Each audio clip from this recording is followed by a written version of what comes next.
Hello மக்களே, இன்றைக்கி ஒரு ரெசிபி கீரை தொக்கு. இந்த கீரை எந்த விதமான கீரையிலையும் நீங்கள் செய்யலாம். ஆனால் நான் இதை அரைக்கீரையில் செஞ்சுருக்கேன். அவ்வளோ சூப்பராக இருந்தது. நீங்கள் ஒரு தடவை ட்ரை பண்ணி பாருங்கள். இது எப்படி செய்யலான்னு பார்க்கலாமா? இதுக்கு நான் ஃபஸ்ட்டு அரைக்கீரையை நல்லா பொடிசாக கட் பண்ணி எடுத்துக்கிட்டேன். கீரை நிறைய இருந்ததுனால நான் கொஞ்சமாக எடுத்துக்கிட்டேன். ஒரு பாதி கீரை கடைஞ்சிட்டு பாதி கீரை தொக்குக்கு வச்சுக்கிறேன். ஒரு கடாய் வச்சு அதில் 2 கரண்டி நல்லெண்ணெய் ஊற்றிட்டேன். அதில் ஃபஸ்ட்டு நம்ம கடுகு உளுந்து போட்டு பொரிய விட்டுட்டு அதுக்கப்புறம் சீரகம், வெந்தயம் இதையும் போட்டு தாளிச்சிட்டு அதில் கொஞ்சம் காஞ்ச மிளகா, இடித்த பூண்டு, ஒரு 6 பல் இடித்த பூண்டு, இது எண்ணெயிலே நல்லா அந்த பூண்டு நல்லா வதங்க விட்டுணும். அது கொஞ்சம் நல்லா வதங்கினதுக்கப்புறமா நான் ஒரு பெரிய வெங்காயம், ஒரு வெங்காயத்தை நீல வாக்கில் கட் பண்ணி வச்சுருந்தேன். அந்த வெங்காயத்தையும் இதில் போட்டு அதையும் நல்லா எண்ணெயிலே வதக்கி விடணும். இது வதங்கும் போதவே கூடவே கொஞ்சம் கருவேப்பிலையும் போட்டுட்டேன். இது கூடவே கொஞ்சோண்டு இந்த வெங்காயம் வதங்க தேவையான உப்பும் போட்டுக்கினேன்.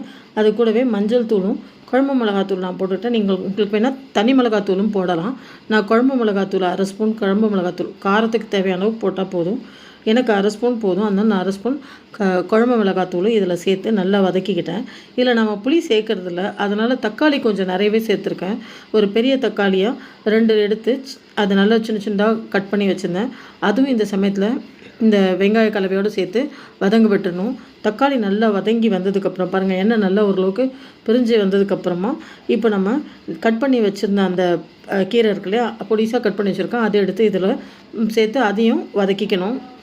இது நல்லா வதங்கணும்.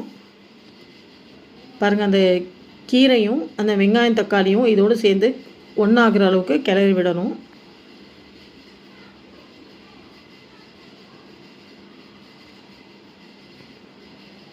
இதோட அது நல்லா கிளறினதுக்கப்புறம் அது நல்லா ஒரு 5 நிமிஷம் அப்படியே மூடி போட்டு மூடி வச்சிடணும். தண்ணி கிண்ணி ஊற்றலை, அப்படியே வச்சுருக்கேன். அதுக்கப்புறம் நமக்கு ரொம்ப சுண்டிடுச்சுன்னா சாதத்தில் போட்டு கலந்து சாப்பிட்றதுக்கு சரி வராது. ஸோ அதை கலந்து சாப்பிட்றதுக்கு தேவையான அளவுக்கு ஒரு அரை டம்ளருக்கும் கம்மியாக தண்ணி ஊற்றி கொஞ்சமாக லைட்டாக லிக்விடாக இருக்கணுன்றதுக்காக தண்ணி ஊற்றி அதை இன்னொரு தடவை நல்லா கிளறி ஒரு 5 மினிட்ஸ் கூட இல்லை, ஒரு 3 மினிட்ஸ் மட்டும் மூடி போட்டு அடுப்பில் வச்சுட்டு அதுக்கப்புறம் இறக்கிட்டேன். இப்போ சுட சுட சாதத்தோடு அது போட்டு கலந்து சாப்பிடும்போது அவ்வளோ சூப்பராக இருந்தது. கூட நான் தொட்டுக்கைக்கு ஆம்லேட் வச்சுக்கிட்டேன். ரொம்ப சூப்பராக இருந்தது. நீங்கள் ஒரு தடவை உங்கள் வீட்டில் ட்ரை பண்ணி பாருங்கள். உண்மையிலே இந்த கீரை அவ்வளோ அமிர்தமாக, நானும் இன்றைக்கி தான் ஃபஸ்ட் டைம் ட்ரை பண்ணேன். ரொம்ப சூப்பராக இருக்குது ஃப்ரெண்ட்ஸ். தேங்க்யூ.